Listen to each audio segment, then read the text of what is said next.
ನಮಸ್ಕಾರ.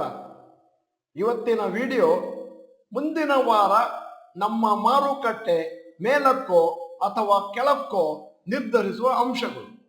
ನಾನು ಡಾಕ್ಟರ್ ಭರತ್ ಚಂದ್ರ ಮತ್ತು ವಿಡಿಯೋಗಳ ಉದ್ದೇಶ ಕನ್ನಡಿಗರ ಸೇವೆ. ಮುಂದಿನ ವಾರ ನಮ್ಮ ಮಾರುಕಟ್ಟೆಗೆ ಬಹಳ ನಿರ್ಣಾಯಕ.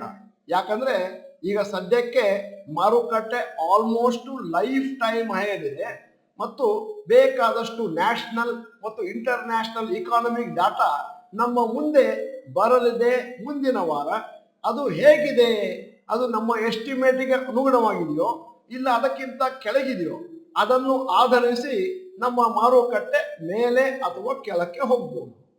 ನಿಮ್ಮ ಮುಂದೆ ಈಗ ಅಪ್ಕಮಿಂಗ್ ಇಂಪಾರ್ಟೆಂಟ್ ಅನೌನ್ಸ್ಮೆಂಟ್ ಭಾರತದಲ್ಲಿ ಮತ್ತು ಅಂತಾರಾಷ್ಟ್ರೀಯ ಮಟ್ಟದಲ್ಲಿ. ಮೊದಲನೇದು 12 ಸೆಪ್ಟೆಂಬರ್ ಮಂಗಳವಾರ India consumer inflation for August 2023 month. ಇದರಿಂದ RBI ಡಿಸಿಷನ್ ಇಂಟ್ರೆಸ್ಟ್ ರೇಟ್ ಮೇಲೆ ಒಂದಷ್ಟು ಇಫೆಕ್ಟ್ ಆಗುತ್ತೆ. ಎರಡನೇದು 12ನೇ ತಾರೀಕು ಸೆಪ್ಟೆಂಬರ್ ಮಂಗಳವಾರ India industrial production for July 2023 month ದಿವಸ ಅನೌನ್ಸ್ ಆಗುತ್ತೆ.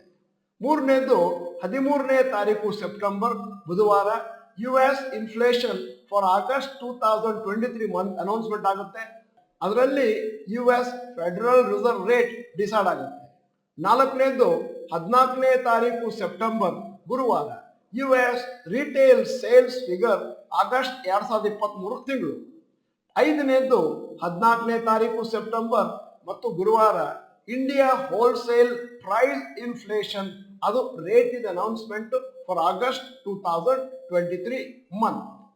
ಈ ಟ್ಯಾಬ್ಲರ್ ಕಾಲಮ್ನಲ್ಲಿ ನೋಡಿದ ಹಾಗೆ ಮುಂದಿನ 5 ದಿನಗಳಲ್ಲಿ ನಿಮ್ಮ ಮುಂದೆ ಒಂದಷ್ಟು ಇಕಾನಮಿಕ್ ಡಾಟಾ ಬರುತ್ತೆ ಭಾರತದ್ದು ಮತ್ತು ಇಂಟರ್ನ್ಯಾಷನಲ್. ಅದರಿಂದಾಗಿ ಮಾರ್ಕೆಟ್ ಮೂವ್ಮೆಂಟ್ ಡಿಸೈಡ್ ಆಗುತ್ತೆ ಯಾವ ಕಡೆ ಹೋಗುತ್ತೆ ಅಂತ. RBI ಮತ್ತು US ಫೆಡರಲ್ ರಿಸರ್ವ್ ಅವರು ತಮ್ಮ ರೇಟ್ಗಳನ್ನು ಹೈಕ್ ಮಾಡ್ತಾರಾ ಇಲ್ಲ ಹಾಗೇ ಬಿಡ್ತಾರಾ ಅನ್ನುವುದರ ಮೇಲೆ.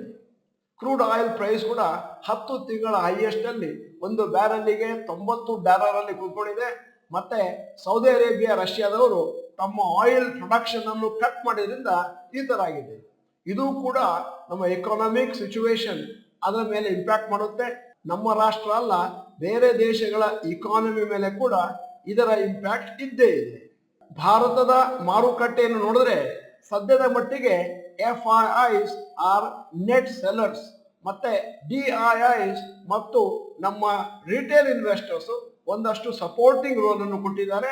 ಅದನ್ನ ಬೈ ಮಾಡ್ತಾ ಅಕಸ್ಮಾತ್ ಆಗಿ ಈ 5 ಮೀಟಿಂಗ್ಗಳಲ್ಲಿ ನಮ್ಮ ಎಕನಾಮಿಕ್ ಡಾಟಾ ಮತ್ತು ಇಂಡಿಕೇಟರ್ಸ್ ಚೆನ್ನಾಗಿದೆ ಅಂತಂದ್ರೆ ಮತ್ತು ಎಕ್ಸ್ಪೆಕ್ಟೇಷನ್ಗಿಂತ ಇನ್ನೂ ಚೆನ್ನಾಗಿದೆ ಅಂತಂದ್ರೆ ಆಗ ಮಾರುಕಟ್ಟೆಯಲ್ಲಿ ರ್ಯಾಲಿ ಆಗ್ಬೋದು. ಇನ್ವೆಸ್ಟರ್ಸ್ ಮತ್ತು ಅನಲಿಸ್ಟ್ಗಳು ಬಹಳ ಹೈ ಹೋಪ್ಸ್ ಅಲ್ಲಿದ್ದಾರೆ.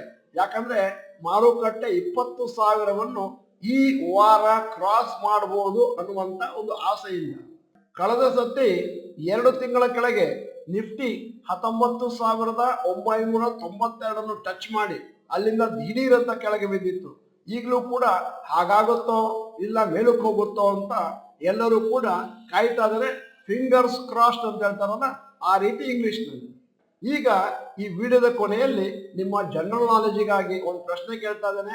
ಮುಂದಿನ ಸತಿ G20 ಮೀಟಿಂಗ್ ಯಾವ ದೇಶದಲ್ಲಿ ಆಗಲಿದೆ ಅಂದ್ರೆ 2024ರಲ್ಲಿ? ನಿಮ್ಮ ಮುಂದೆ 4 ಆಯ್ಕೆಗಳು: USA, ಚೈನಾ, ಆಸ್ಟ್ರೇಲಿಯಾ, ಬ್ರಾಜಿಲ್. ನೀವು ಡಾಕ್ಟರ್ ಭರತ್ ಚಂದ್ರ ಇನ್ಸ್ಟಿಟ್ಯೂಟ್ ಕನ್ನಡ ಚಾನೆಲ್ ಮೆಂಬರ್ ಅಂತಂದ್ರೆ ಇದೀಗ ಸಮಯ. ಸಬ್ಸ್ಕ್ರಿಪ್ಷನ್ ಬಟನ್, ಬೆಲ್ ಐಕಾನ್ ಒತ್ತಿ. ವಿಡಿಯೋ ಚೆನ್ನಾಗಿದ್ರೆ ಲೈಕ್ ಬಟನ್ ಒತ್ತುವುದನ್ನು ಮರಿಬೇಡಿ. ವಿಡಿಯೋನ ನಿಮ್ಮ ಎಲ್ಲಾ ಸ್ನೇಹಿತರಿಗೂ ಫಾರ್ವರ್ಡ್ ಮಾಡಿ. ವಿಡಿಯೋನ ಸಂಪೂರ್ಣವಾಗಿ ನೋಡಿದ್ದಕ್ಕೆ ಧನ್ಯವಾದಗಳು. ನಮಸ್ಕಾರ.